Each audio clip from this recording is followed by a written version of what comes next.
it's not looking good, I'll be honest.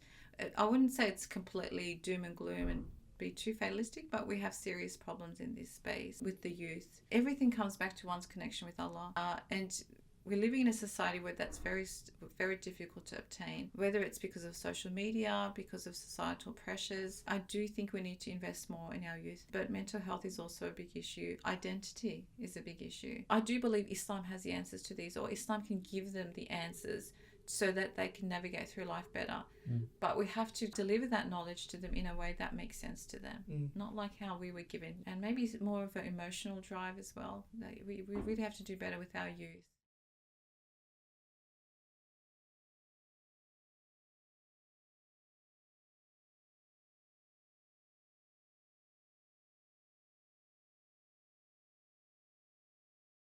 Dr. Zuleyha Keskin, thank you so much for joining the Out of Interest podcast. We had a little chat before. On your LinkedIn, it says Associate Professor. That's right. And you said that is higher than Doctor. Yeah. I think we all agree Doctor sounds more cool, so we're going with Dr. Let's do it. Zuleyha. Thank you so much for joining the podcast. Like I said, it's an absolute pleasure to have you on. Thank you for having me. It's a pleasure to be here. Yeah, thank you for that. Look, you're in an interesting space. And you're in a space that's growing, and that space is females teaching Islam. That's a space that's definitely growing. A lot of people are for it, a lot of people aren't for it. It's a very controversial thing as well, but I think it's a great thing. I'd rather learn Islam than go on the world of TikTok and do little dances there. So it's good stuff there. What made you get into that space? Yeah. What made me get into it? It's interesting when you said a female speaker. As you said that, I just had this flashback to my first lecture that I gave. Like, this was when the university courses were established. The thing is, I hope you don't mind me coming back to your question. The thing is, I had been doing a lot of talks to Muslims and non-Muslims before that. So this is going back to 2011, right? So I was used to talking to Muslim and non-Muslim, male and female non-Muslims. Yeah. Because you get called out to schools and churches or events. But I had never talked about Islam to a Muslim men, which is interesting, and I blame culture for this.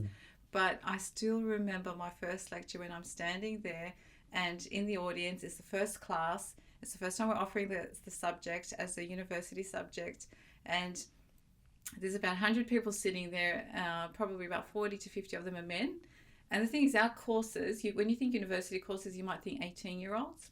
With ours, it's a lot of mature age students. So I had this brother, 70-year-old brother, sitting right in the first row because he was a very keen student, being my student. And I still remember how nervous I was talking about Islam to a group of men and women. So it was very interesting. I just had that flashback when you mentioned that. Did you ever get backlash from men? I didn't.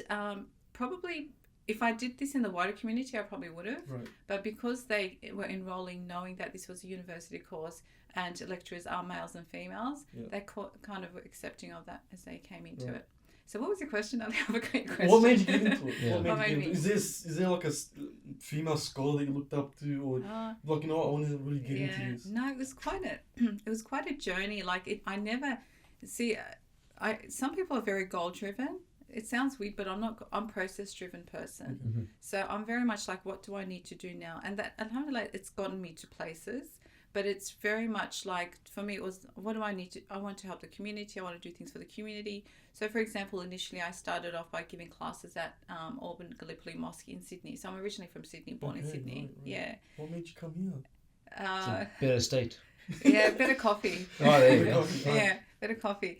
I was there, and then I started giving classes there, and it was mostly to people from the community. And then it was like, well, I'm giving courses. I should really, and I did a lot of studies, as in personal, which is quite, happens in the traditional Muslim world, where you have one-on-one classes, or you attend halaqas or reading circles and so forth. But they're not formalised. They're not formalised, exactly. And so I thought, you know what, I'm doing all this teaching. I should probably get some, official qualifications. And so I signed up to a Master of Islamic Studies at Sydney University. And interestingly, I don't know if you know this about me, but I was a pharmacist as my first profession. So here I am working as a pharmacist, doing community work, as in teaching at the local mosque Islam. and then signing up to a Master of Islamic Studies. And by then, my son was probably about 6 and my daughter was 2. So it was very full on in that sense. Yeah. And so, yeah, I then I enrolled into that. I completed that. And then I guess the opportunity with ISRA grew, as in we had this, I finished my master's, and then it was like, well, I wouldn't mind doing a PhD. So that was the, I'm a bit of a nerd in that sense. Bookworm, love to study, and just love to learn. It's a passion. And maybe that's one of the reasons why I'm in the field, because I'm hoping there's others in my position, which there are plenty of. So I started my PhD, and then we had with ISRA this opportunity for a partnership with Charles Sturt University, and so that molded basically what I was going to do. In the sense, the thing was, let's open a centre at the university, and we're like, great, let's do it. What does that entail? It was a bit like we were keen, but we really weren't sure what it involved. And they said, well, you can all offer subjects and so forth, but you need to be at least a PhD candidate to be able to teach. And that kind of worked well because I was looking into doing a PhD. So it meant naturally that I would then go on to start a PhD, which I did. And then it was, we started establishing courses. It's like, okay, let's do a Bachelor of Islamic Studies course. And I guess going back to why Islam, I could have, when I was doing those courses at the mosque or at the initial point, said, oh, this isn't for me. But I guess I'm really passionate about knowledge, about education. I guess for me, it transformed my life, knowledge, for the better. And my PhD is on inner peace. So, it's, to me, knowledge, Islamic knowledge, provides you with understanding of the world. It empowers you. It gives you peace and serenity. And I guess I wanted others to benefit and experience that as well. When you learn Islam, there's a lot of responsibility as well there. Yeah. The more you learn, I feel like the more you need to teach, the more you got to be careful, the more you have to practice. Yeah, you have to practice more. Yeah. So how do you manage that? Because from pharmacy, all of a sudden, all this knowledge, like, I got to do something with this knowledge. So obviously, you are doing something about it. Yeah, I never thought, I guess maybe it's a natural reaction. It does happen. I never thought of it like, actually, it's interesting you mention it, because I never thought of it like, the more I learn, the more I have responsibility. To me, it was just like there was this passion to learn, just to want to understand, and just want to give. And yes, there's there's definitely, the more you know, the more you're obligated to do. But I think knowing more helps you to do it, because you're just in a better position. You're in a better place to be able to do it. Like any role, like say leadership role or project management, the more you know, the better you do it, actually. So it's like that with Islamic knowledge. The more you know it, the more it embeds in your heart, the more you're likely to do it. Whereas the more distant you are, the more it seems foreign. It's like, oh, that's too hard. It's too complicated. Immersing yourself in it makes it easier. But Islam is a sort of thing where, like, a lot of people have their own opinions. Yes, that's true. How do you be sure? How do you be careful that what you teach is the right one? Because if you teach the wrong thing, you're stuck with that. Then the students are going to learn the wrong thing, and they're going to teach that to their friends, and all of a sudden you're creating this whole ripple effect of false information. So how is there a way where you and ISRA finds a way to make sure that every information that's taught is factual? Wow, you're putting questions I hadn't thought of, which is really interesting, Ali. It's maybe that's why you're not in Islamic education. I don't know, but no, they're good questions. I guess we do. For us, it's the basis of everything we teach, and maybe that's how we get around that, is the Quran and the Sunnah. So everything has to be in line with the Quran and the Hadith. So when you take that approach, you know, if it doesn't agree with the Quran and Hadith, then you think, well, then you wouldn't teach it. The other thing is, like, when we teach it from the academic perspective, we basically encourage our students to be critical thinkers. We tell them that there are different views out there. Like, even when you look at the madhabs, the different schools of thought in Islam, they're different. When we say different, it means they don't agree with each other. Like what Imam Shafi says about what invalidates the wudu is different to what Imam Hanafi says. So basically, we word it so nicely because we want to sound, united. But basically, Imam Shafi is saying, I don't agree with Imam Hanafi. I think this is what invalidates your wudu. So to me, like, difference of opinion is not such a bad thing, as long as you're not going outside, the Quran Hadith. Otherwise, the Quran Hadith have to be interpreted as well. And that's why we do have different interpretations. And to some degree, it's okay. And I trust that everyone's on their own journey. And what I thought and believed is very different to 10 years ago. I would say the core beliefs are the same. Yeah, I still believe in the one God. I still believe in Muhammad as the messenger of God. So when I say different, but the way I probably approach certain things or the nuanced differences has changed over the last 10 years, and I'm sure it has for both of you as well. Yeah. It's part of, I think, our spiritual journey, and everyone is on their own journey.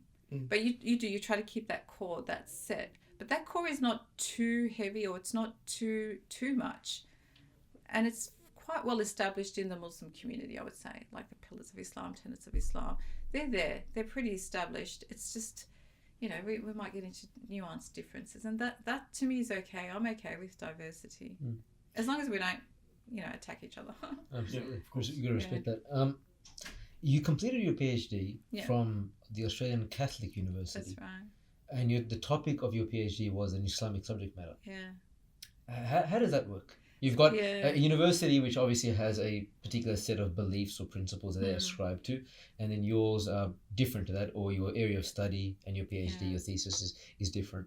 Did you ever find any sort of challenges in presenting those or conflicting views, and how did you navigate all that? The thing is with PhD, it's all about your supervisor.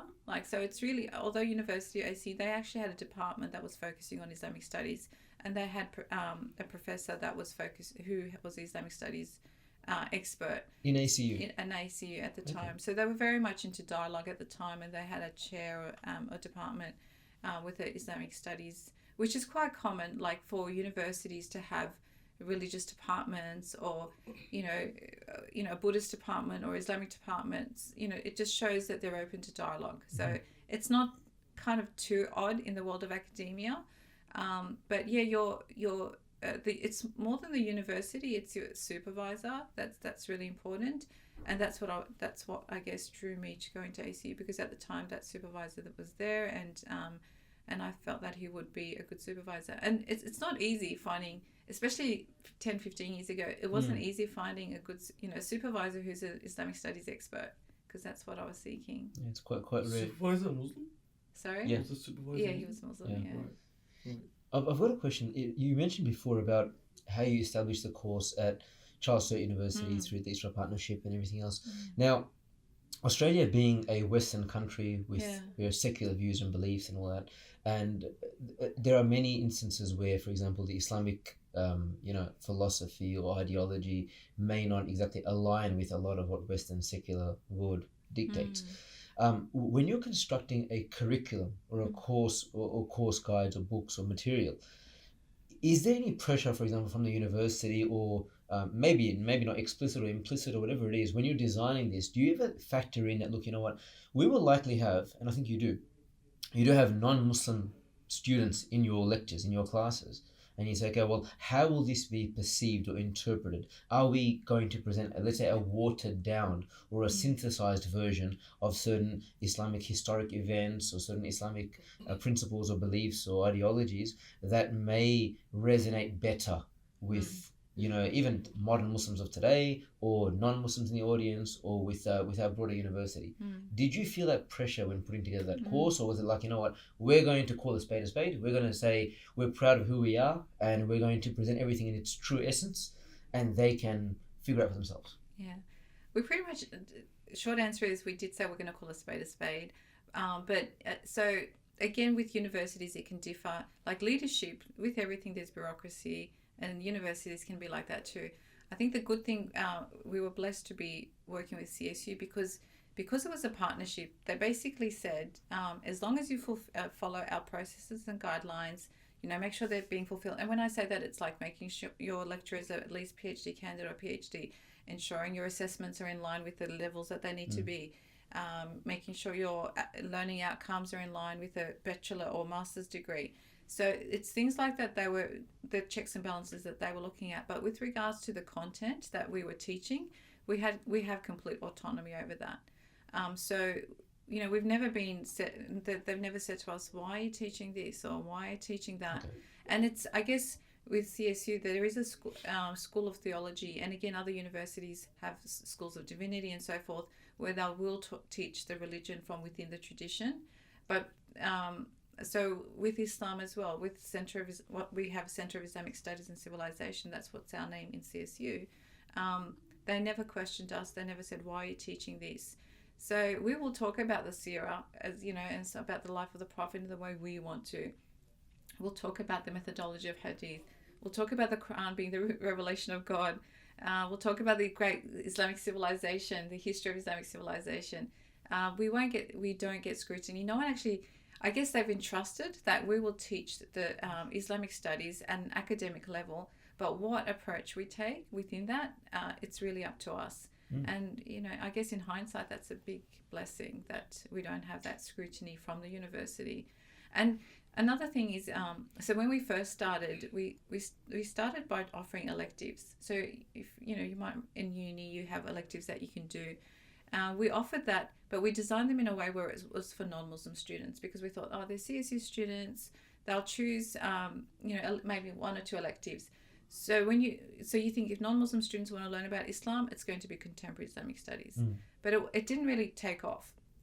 So it was a bit of you can think of it like a setback or an opportunity.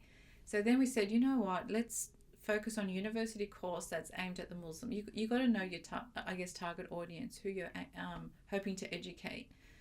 So we said, okay, let's focus on the Muslim audience, Muslim community. Let's do a Bachelor of Islamic Studies. There's no other Bachelor of Islamic Studies in Australia, actually. Because you might think, was that a smart thing? Who's going to enroll to a bachelor degree in Islamic Studies, do 24 subjects, you know, university fees? So what it are was the a bit career of a risk. pathways off the back of that as well? Yeah, what are the career paths? Exactly. Which there are, to be honest, there aren't many. And so we took the risk basically, and we said we'll do this, and we said it's taught from within the tradition. And one of the things at the time, especially 10 years ago, people were going overseas to study Syria, Yemen. They probably still do, but it was basically like, you don't need to go overseas to study traditional Islam. You can do it here in Australia. I think that was what we were also very strongly trying to tell our community. And so we looked at different university courses around the world, especially in the Muslim world. What do they teach? What would be considered the foundation of an Islamic studies, traditional Islamic studies? And we put it all in our course. That's why we have subjects like Usul Hadith, Usul Fiqh, Usul Tafsir, Seerah, Arabic. So it's all those kind of subjects you would study overseas. And it took off. In the first year, we had 100 enrollments. Okay. And for a university course, that's a lot. Yeah, well. Especially in such a niche area, that's a lot. And so that's when we realized, wow, there is a need in our community for community courses. And when you mentioned, there's no profession, now there's a big number of our students doing it, and then they go on to do Master of Teaching. So there's a teaching pathway. But a lot of them, because we do a lot of surveys with our students, we'd like to understand our students and their experience. A lot of them sign up to it for self-development purposes. Yeah, that will be the main reason, I guess. Yeah. Especially those who want a structured course and want an academic learning. So there's a particular profile in our community, I guess, who want that. Like, they want to learn about Islam, they don't want to go to the local mosque. Or maybe they do that as well. Or they don't want to read, they want a structured class where they have assessments, where they attend lectures or tutorials. And so it appeals to them. This course actually appeals to them. Yeah. Zamil done multiple Islamic courses, right? And what was the reason you done that? Was it for self-development or a career pathway? Well, at the start, it was my parents wanted me to do it. That's the honest truth of it. So that's an important point. Yeah. So they pushed me into it, but after a while, it becomes like you mentioned, it's something that you are interested in. If you have a keen interest in it, you'll continue to further pursue that and say, look, you know what, I've learned this much. It's enlightened me to open my mind to so many more things. I'd like to understand it further and further and further. And for me, the intention was never to do it for propagation or to tell other people, teach other people. It was more like, you know what, the better I can understand my religion, the better I'll be positioned to be able to teach my kids one day, to be able to practice it myself. It was always more for me. The fact that it's alhamdulillah, allowed me to sort of benefit other people through that and support other people through that. That's just a bonus. Was your education structured as ISRA? Or No, well, back in my days, ISRA didn't exist. So I went to the traditional madrasa style education. And it was you got bashed and hit? Oh, I didn't get bashed and hit. I was a model student, so I was okay. There wasn't the back of no, but it was again similar subjects, right? So also Yes, hadith, tafsir. So you go through the entire process. But also like a lot of our courses were in Arabic, so you had to learn Arabic first and then do all that. Whereas now it's all in English. It's a lot more accessible to more people. Probably more contemporary as well. A lot of what I studied was very, very traditional, which some of the stuff you're studying and you're like, oh, I'm never going to use that in my life. That makes no sense to me. But when you sort of walk away from it and now you look at it in a broader context and you say, look, you know what, that does have a place because that's part of our deen, that's part of our religion. Yeah. And if I don't learn that and then teach that to somebody else one day, that's a craft or an art or a science that will be lost. So if for nothing else other than preservation, you learn that and you pass that on, you hand on the baton down the track. But going back to your point about having the bachelor's degree and whatnot, it's a very, very significant commitment for somebody to put 3 years full-time education if they're studying it full-time and all those fees in to study something with, as I said, without in many cases a clear career plan off the back of it. For some people they may say, look, you know what, education isn't for me. So I could, for example, do a Bachelor of Islamic Studies and then say do a Master's in something else, but there usually aren't clear pathway programs into a Master's degree in a different discipline other than education in that regard. So I think kudos to everybody who does it. It's quite phenomenal. Yeah, like my heart goes to our students. I'm thinking, what a commitment, what a dedication, seriously. And you have people from different walks of life. So, you might have someone who's a lawyer, a doctor, constructions manager, engineer. So they're doing their thing, but they've got such a passion for their faith, for their religion, and they want to learn it, that they've signed up to a course with, as you said, with all those. Too. Non-Muslims are much less. I would say 1 or 2%. Even if it's 1 or 2%, what are they here for? Are they there to get converted, or are they just like, let me see if this is like I'm extremist? Not sure about their. What are they sussing? It's hard to know their intentions, but sometimes it could be they're living in a Muslim country. So some of them are like Australian. Most of our students are Australian because they benefit from the fee help and the HEX help. We do have some international students, but it's probably 1 or 2%. But yeah, so I would say most of them are like Australians who are living overseas and they want to better understand. And again, some people just love studying. Like it's, I guess, I feel like it's someone who would do a Bachelor of Arts in their older age. They just want to learn. But the added value of this for Muslims is that they just want to learn, but they want to learn about their faith. Right. I guess it's a particular profile of people. So that you appeals said to. They're most likely like living in a Muslim country. So you offer this online as well? Yeah, well, it's predominantly online. Oh, okay, right. Yeah, so even with the tutorials, they're all online. We were offering on-site classes at one point pre-pandemic, but then the numbers dropped. So when we first started, I would say about 60-70% of our students were on-site. And then over 10 years ago, and then over a period up, it just dropped. It got to about 10% on-site. And then after pandemic, we offered on-site classes again, and it didn't. People can live around the corner from you, from the centre, and they're like, "Oh, I'll choose online." It's convenient, and sometimes they've got young families, or they've just come back from work. Like a lot of our students are working full time, or I guess studying somewhere else, so that it's convenient. Yeah. But that wouldn't obviously be unique just to your course. I think broader courses offered within CSU would have a similar sort of turn-up rate if they're in business studies or any other form of study. And a lot of universities are actually struggling to pull back students to the campus post-pandemic. Like that too, that hybrid model. Yeah, absolutely. In terms of making Islamic education more accessible to more people, which is essentially what your course is offering, some may have the view that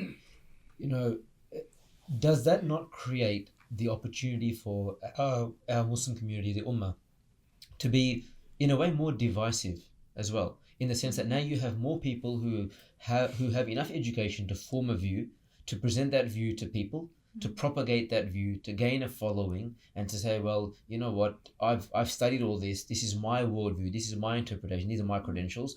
How about I create my own Islamic center, my own Islamic institute, and I'm going to have, these are my followers. This is our view. This is our interpretation of Islamic doctrines. And we see that quite a bit, particularly overseas. Like you look in the States, across Europe, a lot of Muslim countries as well, where every sheikh or somebody who has, let's say, a doctorate in Islamic studies or whatever it is, goes and creates their own establishment, their own institution, and then, has people who ascribe to a particular form of rhetoric or practice or whatever it is.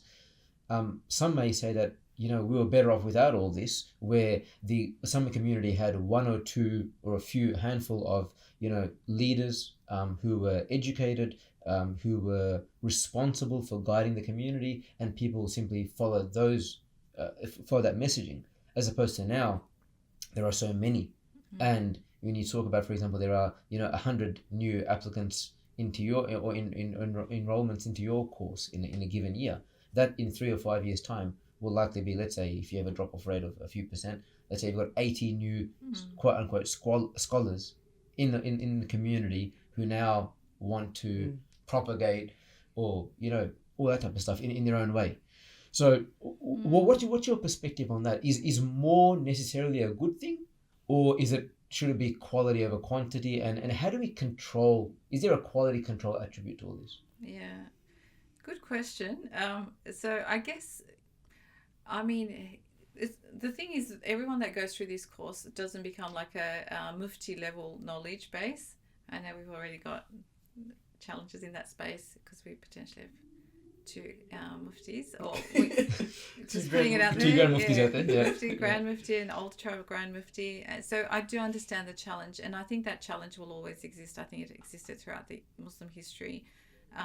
But I guess I would see it as the more knowledgeable people. It's cuts 2 ways, I suppose. It can be that as people become more knowledgeable, they're going higher up. But I would see as each one is fulfilling a gap that's needed. To me, the more organizations there are, as long as they're not fighting with each other or disputing, the better, because we have such a huge need in the community, and people do specialize in different areas. Like you guys are in finance, Hejaz. I know nothing about finance. I know nothing about what you do. I'm just like, wow, I'm glad you guys are doing it, and I'm not. I'm ignorant to that. And you might think academia. What's academia? I don't know anything. But hey, there's a need there. Someone else is serving it. So in that sense, I don't think it's necessarily a bad thing. Like even mosques, we can't just say we've got one mosque, and we need many mosques because people go to their local mosques. So you do need multiple leaderships. And I guess leadership is a hierarchy, mosque level, family level leadership. Like you mentioned, you want to be able to give back to your family. A lot of people are studying because they just want to give back to their family, or they want to be able to educate when their kids ask these questions. Dad, does God really exist? Or Dad, why does this happen in the community? You want to be able to give informed decisions. So I think most people don't have that high aspiration of I want to be a mufti, but they just want to be a better human being. But I do look. I think that we're going to have those leadership roles in the Muslim community anyway. So my thinking is, let it be well informed, educated, critically thinking Muslims that are in that position. We've had Muslim organisations in Australia since, I guess, big migration in the late 60s. But I do see, organisations that are like Hejaz that are doing better. They've got the skills, the corporate skills, the communication skills, the professionalism, the God consciousness. You want that with every organisation, and there's hundreds of them. So I'm hoping that it will actually improve the quality of what we're doing, because we need those services. And you mentioned there's different thinking. And the thing is, the Muslim community have different inclinations. So if they think, like for some people, they'll say, ISRA, it's too intellectual, too academic for me. We do a lot of community, grassroots level events as well, and community courses too, but they might still think, no, it's too academic for me. They might want to go to the mosque instead and listen to a imam who's very passionate and, tells them exactly what they need to do. And so there's different people, so that, different, I guess, styles work for different Muslims as well in our community. So that diversity, again, is not necessarily a bad thing, I think, as long as we can be respectful towards each other and celebrate each other's achievements. Yeah, sometimes easier said than done. Yeah, true. Because I feel like it's a bit of an honor system, right? You teach hundreds of people Islam, and then when they go out in the public with their friends and whatnot, right? Let's say it's Ahmad, he's passed your thing, he has your ISRA certificate, and then people automatically assume, you know, this guy's like an alim, right? He's graduated, knowledgeable person. Yeah, whatever he says must be true. Yeah. Right. All of a sudden, he becomes like an authority in Islam, and then he could interpret things in a completely different way. It's possible, yeah. And then it's not like it's the school's fault, right? It's you're trusting people. Yes. Right? And people always make mistakes. Yeah. Like I think one of the biggest scams that's obvious I've ever seen in terms of advice was a mufti, I don't know his name, you'd probably know his name, that said when you're living in a Western country, the first home you buy, you could buy it with riba. It's completely fine because you're in a Western country. Do you know who said that one?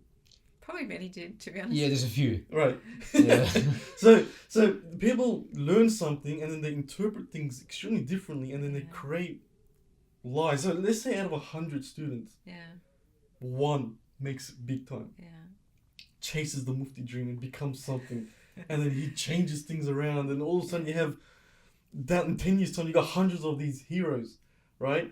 It can get dangerous. So come to Muzamil's point, is it, you know, quality over quantity. So I would like to get your opinion on it. Is it quality over quantity or do we want a lot? I think we need both. And I think a lot of students who do say that, because we have the Bachelor and the Master of Islamic Studies, we tell our Bachelor students, when you finish, you're not a scholar, you're not a mufti. So, and they don't feel like it. It's very interesting with studies. You would have known with your studies too.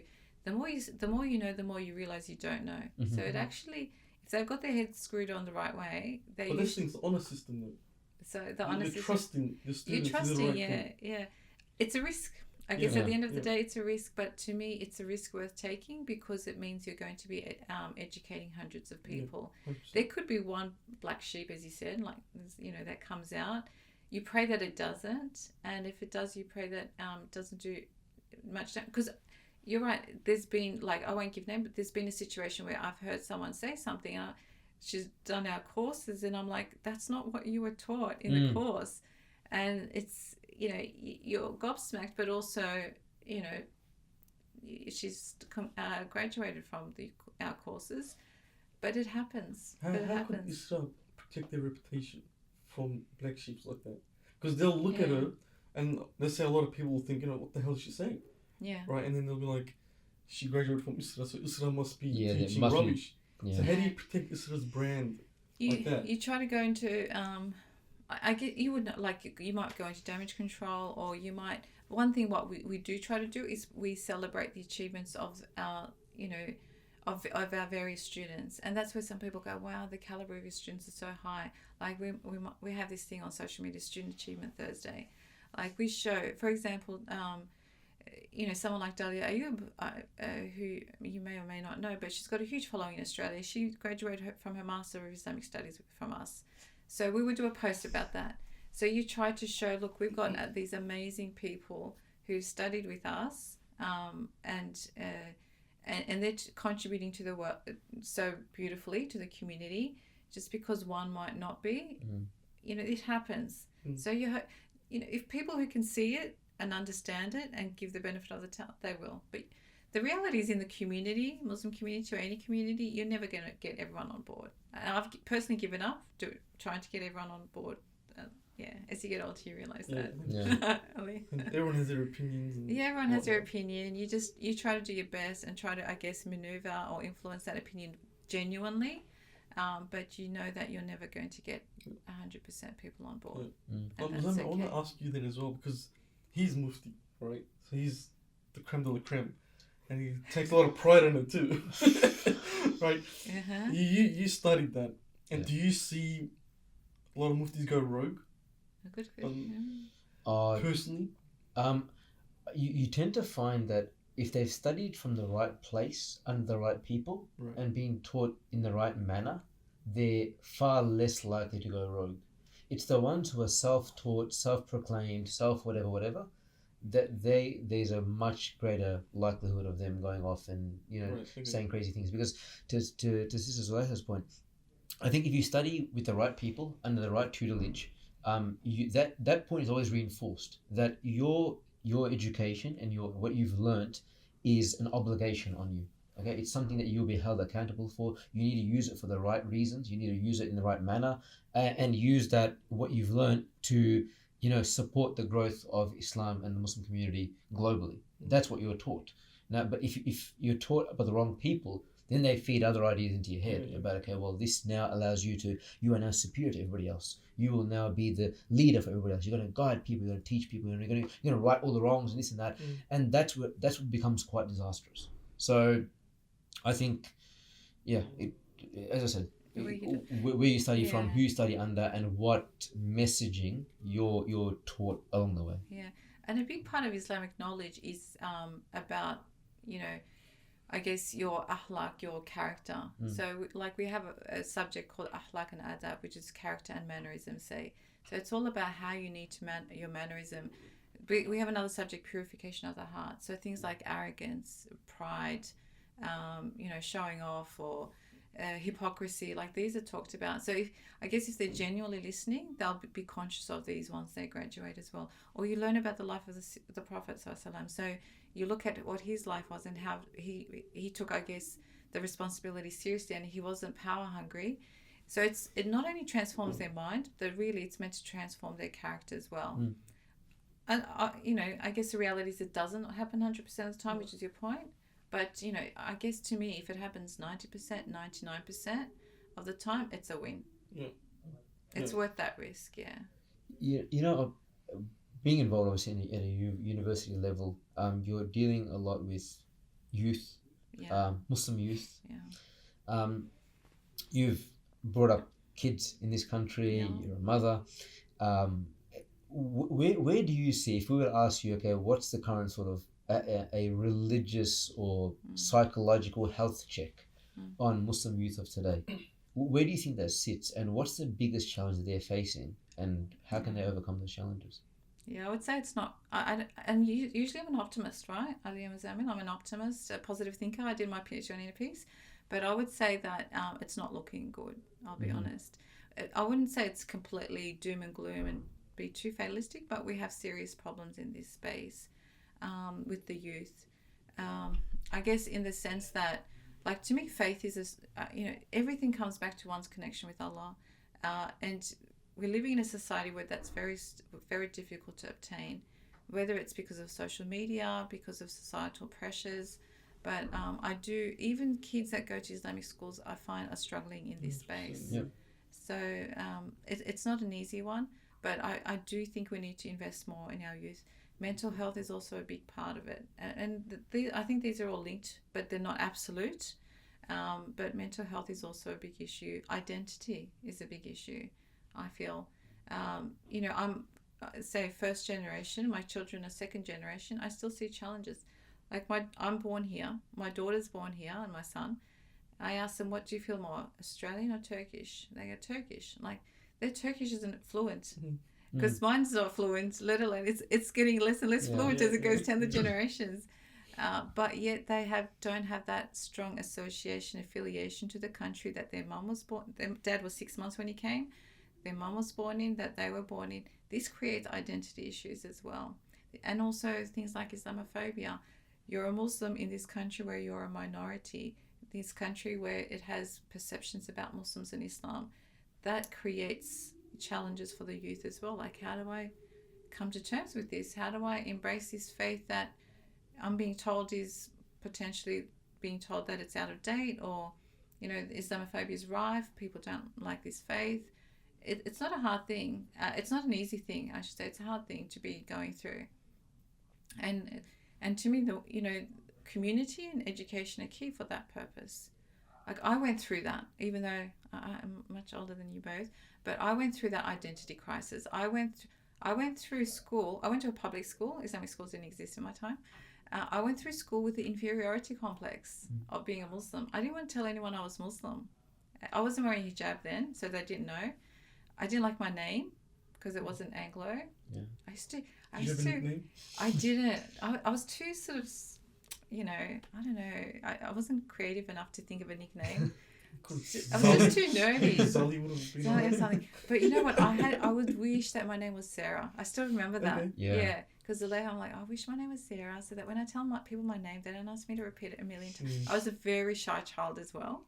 So I remember that feeling of, gosh, don't ask me my name or don't ask me my religion, and I'll only tell if I really have to.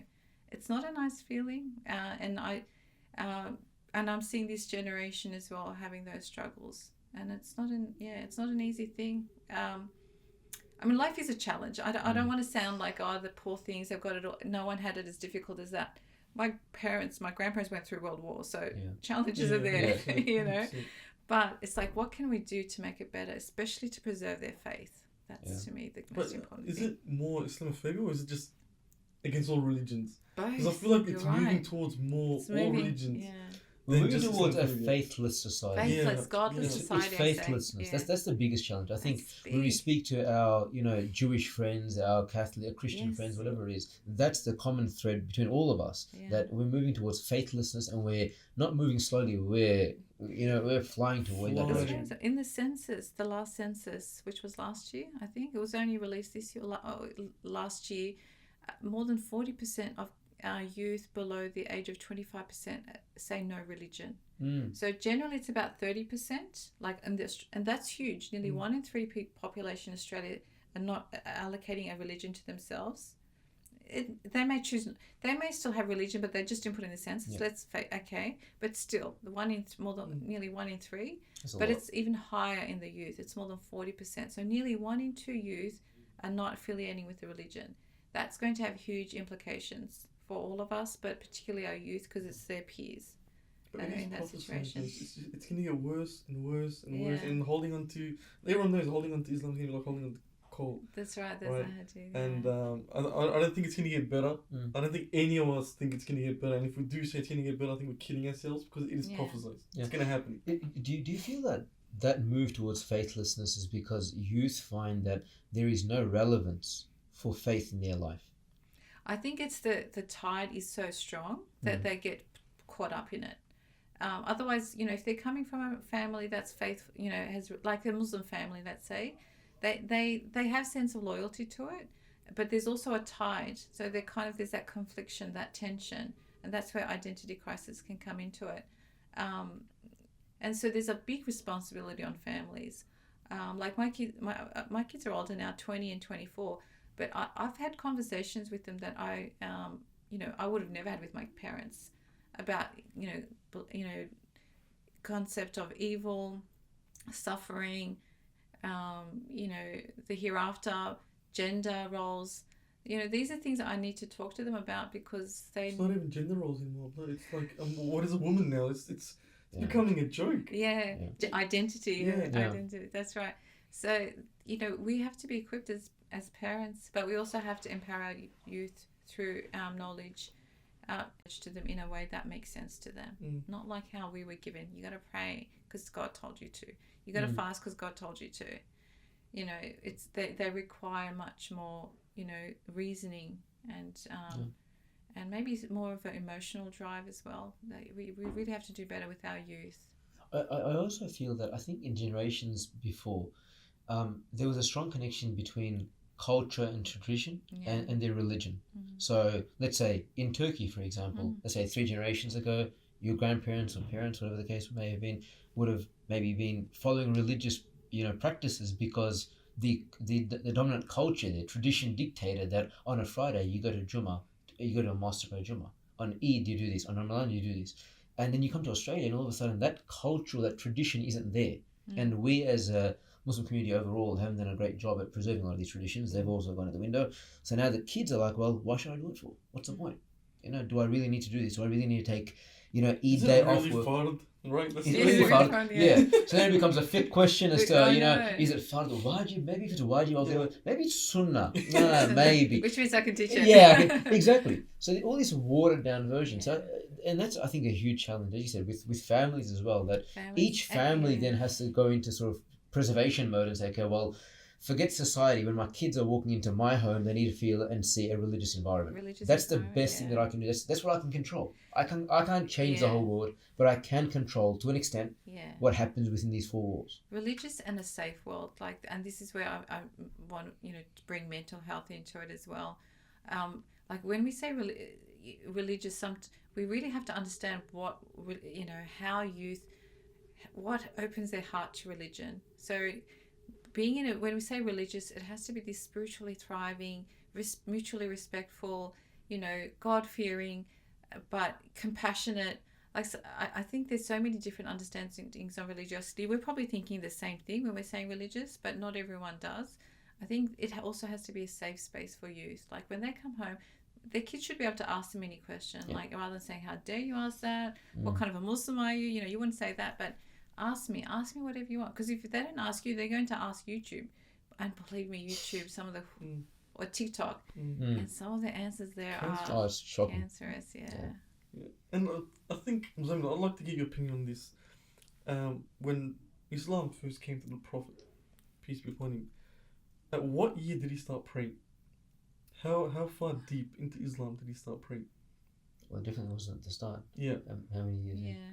It would have been a while. It would have been a while. Yeah. And I've heard a narration, I don't know if it was a narration or someone told me this, right? Where Allah wanted the Prophet to concentrate on being a good person first, before he starts praying, right? And when I think of that, I think of why Islam is on free fall in terms of quality. Because a lot of people aren't good people now. And I feel like Allah is not allowing them to practice their religion because they're just not good people. Look, it's a fair point. And even as we study our deen and we study Islam in a lot of depth, you begin to realize that if you look broadly at the obligations of a Muslim person, you have your obligations towards Allah and you have your obligations towards human beings, other people. Yeah.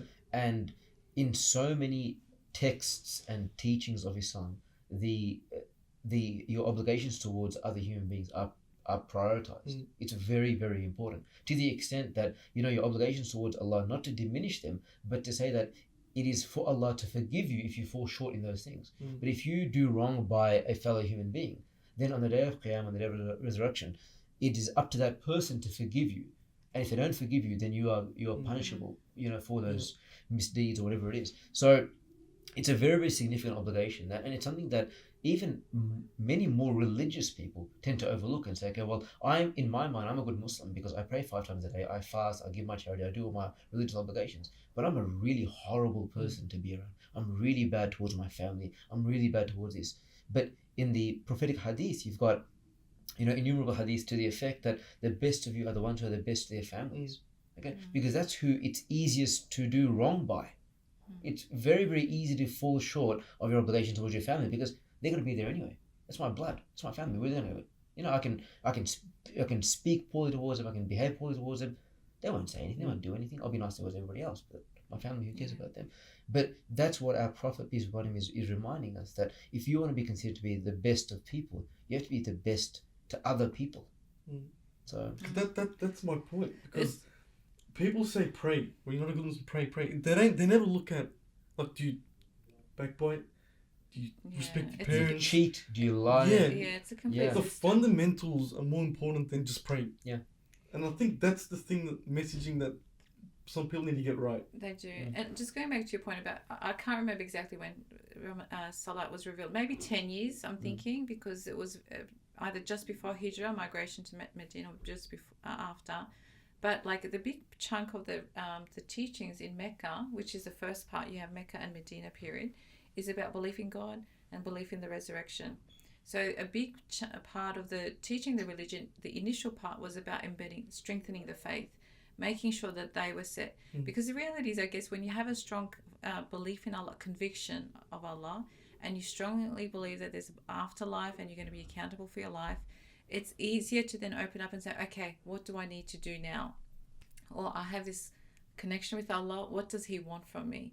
Whereas if that connection with Allah is not there, then it's very hard to do. Like, even in this life, if you dearly love someone, like, a family member, if they ask you to do something, you'll do it. If a stranger asks you to do it, you'll be like, why should I do that? So in a way, Islam is about that, establishing that connection, strong belief system, and then it's like, okay, this should now show in its practice. Yeah.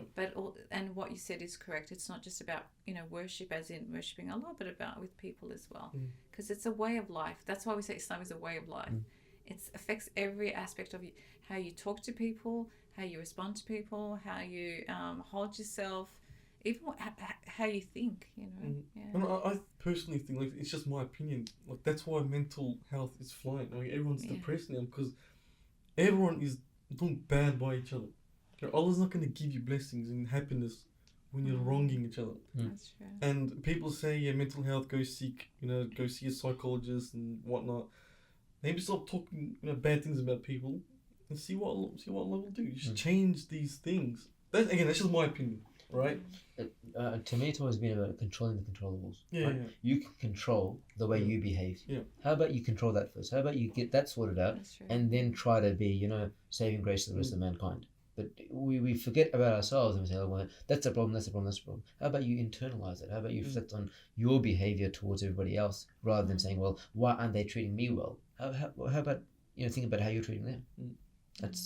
And we're not very, very good as human beings, that introspective nature towards ourselves, to hold ourselves to task and say, well, I'm expecting everybody to do right by me. I'm not doing right by them. So, and this is where knowledge is power as well. Like you say, gossiping, we said, like, if a person truly understands their faith, there's, it's very strongly, gossiping is someone, it's like eating their flesh. It's very powerful. And the reason for that is because it's like you're attacking this person and they're not there to defend themselves. So the analogy makes sense. It's like, you're eating someone's flesh, but they can't do anything. And so knowing that on the day of judgment, this person is going to potentially take your hasanat, your reward from you, because you've violated their rights. Just even knowing that can be a big preventer of gossiping. But most people don't have this knowledge of, I guess, what are the implications, like spiritual implications of gossip. So to me, knowledge is also power, and it can transform our behavior as well. Yeah. But this thing is youth. The youth love gossip. Do They'll they? take on social media, they'll take screenshots like, look at this, look at that, look at this. Sometimes the youth just needs to be like, you know what, we're just not good people. Right, that's why we're depressed. Well, it comes into respect, right? Yeah. Respect other people, respect their dying. feelings. It's It's dying. going. Anyway, just quickly, back onto your thesis and your PhD, you coined the phrase in there about a Tawhid-centric worldview. Yeah. What does that mean? What is it, from your perspective, what is a Tawhid-centric worldview? It's basically, like, Tawhid means oneness of Allah. And I guess I wanted to use Tawhid because God, I could have said Allah-centric or God-centric. But to me, that notion of, when you say Tawhid, it basically means that Allah is the God of everything. So everything is under His power. Everything is under His influence. And so when you, I guess, look at life with that Tawhid-centric, knowing that everything that you're interacting with, doing, He is aware of, He is conscious of, He has power over. To me, that provides a lot of reassurance. It's like, in a way, a child, whose mother's there all the time. They feel safe. They feel secure. And it's very interesting because there's this attachment theory. I've been fascinated by attachment theory. It's all about when you're a child, how you're attached to your parents influences, your life potentially. But as adults, we also attach. So if we can have this safe attachment to Allah, which means, Allah, I know that everything is under your control. Yes, bad things can still happen, but there's wisdom in that. And if bad things happen to me, it could be a test in life and you're going to reward me in the afterlife. But knowing that life isn't chaos, that it's not random, there's a strong sense of security and comfort that comes with that. And to me, that's how we need to view life, knowing that everything, like, this is Allah's creation, it's Allah's plan, and I'm part of that. I have to do my bit in that, but He is aware of everything that's happening. See, I feel comfortable just saying that. Do you, Ali? It's like, I'm trying. Nice way to look at it.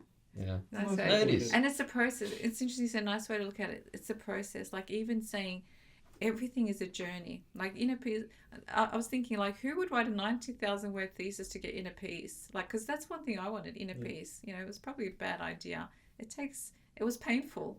But sometimes you need to go through pain to get to a particular outcome as well. And I can't say I'm still there. I can't say, serenity, always at peace.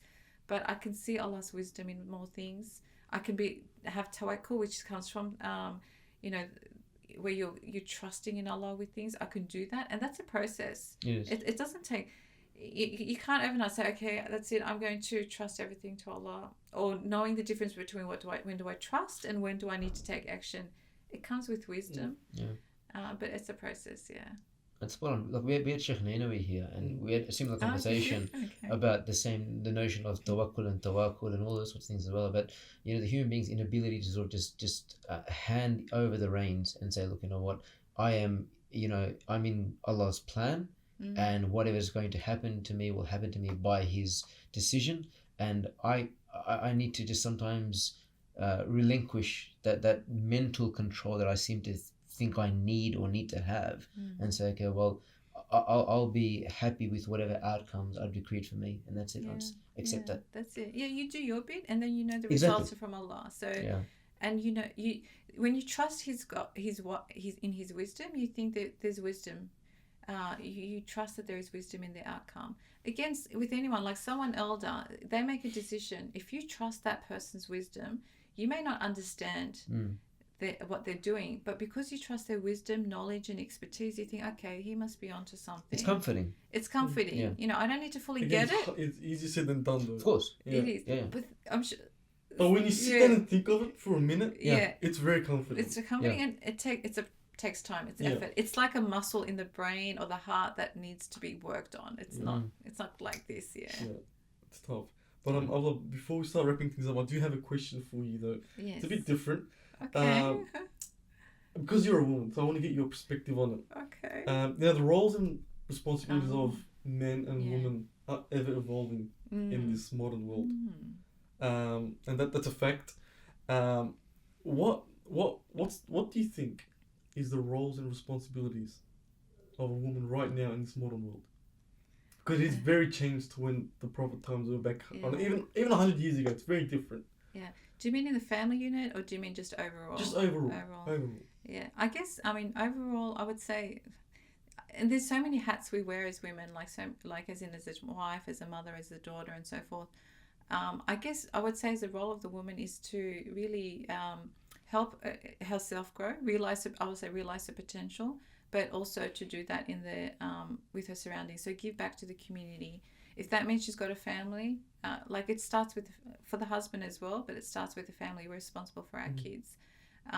But also then, within the Muslim community and the wider community. So I guess to help the community grow. I do want to say, I think with the role of women, you may not be asking this directly, but in the household, we have, I think there's a lot of challenges in that space. What's the role of the husband? And that's one, I think, I'm maybe a bit of a traditionalist, but I do feel that men are the head of the house. This is quite clear through the hadith of the Prophet ﷺ. But this doesn't mean a leadership that's where, it's about dictatorship. It's about you do what I tell you to do.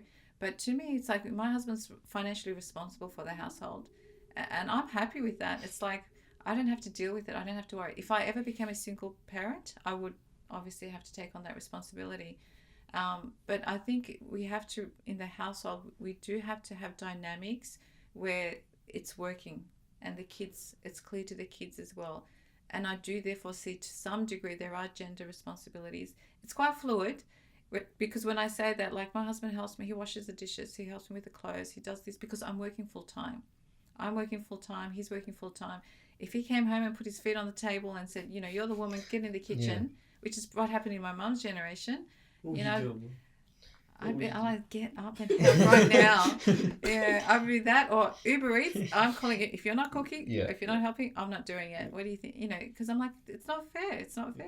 And alhamdulillah, he's understanding. He responds and he understands. But sadly, there are sometimes men that don't. So I think those dynamics is very important to understand in the household as well. But women do have a huge responsibility towards their children, if they have children, otherwise their family, but then to the wider community. I think that's a great way of putting it. It's a lot of people respond in a very feminist way now, but I think you put it in a very traditional way, which is great. And like you said, you're working full time. Husband works full time too, assuming. He is. So you got to compromise. You do need to. No, you need to make it work. It's spot on. And as you said, you're a mum. You have a daughter. What you do will be mimicked by your daughter as well. Mums are massive role models, particularly to their daughters. And hopefully that traditional view and that I think that healthy balance that you speak of is then transferred to that next generation as well, because you don't want to see that, okay, well, this is how we did it, and then our kids get it all wrong. So that's also because there's a hadith that says that, you know, it's about the shepherd. I don't you know, the leader is a shepherd to the people, and the man is a shepherd to his family. Like, so it's based on hadith. It's not like, oh, I think this works, but to me this is an authentic hadith. But then how do you understand that? So the man is responsible, but this is like how you got to break that down. That's why I said you got to break it down. It doesn't mean he sits with his feet up and she does everything, but he has to feel that responsibility, in my view, for the family. And I think it's a good thing when they do, because it gets them moving. Yeah, 100%. I agree with that. And before we wrap things up, Moses, do you have any last questions? You sure? Yeah. All right. Now, look, I don't know if you've watched our podcast before, but the way we end it is I ask 10 rapid fire questions. No, I don't. Okay. So these are quick. You can take as long or as slow as you want to answer them. It's completely up to you. 10. Okay. 10. It's nothing sinister. So, first question, if you're ready, is your favorite day activity with your spouse? Going out for coffee. Going out for coffee? Yeah. What coffee do you usually get? Skinny mocha. Skinny mocha? Yeah. Right. Okay. He gets flat white. Flat white. Favorite Muslim scholar of today? I'm really Yasir Qadi. I like his thinking. Yeah. I would say he comes to fluffy mind. Man. He looks like a very cozy man. Yeah, teddy bear style. Yeah. Favorite Sahaba and why? Aisha radiallahu anha, I would say. I mean, I know it's the wife of the Prophet, but she's to me a role model. Like, she's amazing. She had the nickname Scholar of Scholars. Okay. So yeah. Favorite hadith? Do you have one? That puts me on the spot. There's a lot. Actions are judged according to intentions, probably. Importance of intention. Yeah. What is your favorite superhero? Superhero. Please tell me what superhero you use. Is that like in because of the kids, she probably has to. I don't think I have one, but I grew up watching. I was fascinated by Superman growing up. That's probably the best I could say. You don't follow superheroes then? No. Not now. Marvel, DC, nothing. No, who? What? Your favorite food? My favorite. I've got a sweet tooth. Okay. So at the moment, knafe is my favorite. The Turkish version or the? Good question. We had this deep discussion. Turkish one. Turkish one, yeah, I agree. What motivates you the most? I guess seeking Allah's pleasure. Seeking Allah's pleasure? Yeah. And what is your deepest fear? Allah's displeasure. What advice would you give your 18-year-old self? Don't worry so much about what people think. 100% agree with that. That's a good advice. And the last question, this could be a bit deep one, so take your time. If you could ask the Prophet Muhammad, peace be upon him, any question, what would it be? Can I be your neighbour in heaven? That would be it. Yeah. That would be it? That would be it. That's, didn't expect that. To the point. That's to the point. I like that. I like that. Just visiting each other. It's pretty cool. That's right. Yeah. It's like, do you want some rice? I made some rice. Did you want to have some salt and sugar? I don't think make you just flick your fingernails. But Zuleyha, thank you so much for coming on the podcast. It's been a great chat. It's been a great chat. Yeah. And we wish you the best with ISRA. Thank you. And I didn't ask you what's the future for ISRA. Do you want to cover up what's the future for ISRA right now? It's, I guess, really to be a source of knowledge and information for the Muslim community, to empower them and hopefully, have youth that are growing up that feels connected to their faith. Yeah. And why should someone join ISRA? Why should they join us? Because community is important, but also because if they want, knowledge is important. Knowledge is a source of strength for us. It's a source of, it's a compass for us. Knowledge is a compass. And we all need a compass. Yeah. Beautifully put. On that note, thank you so much. And see you next time. Thanks for having me.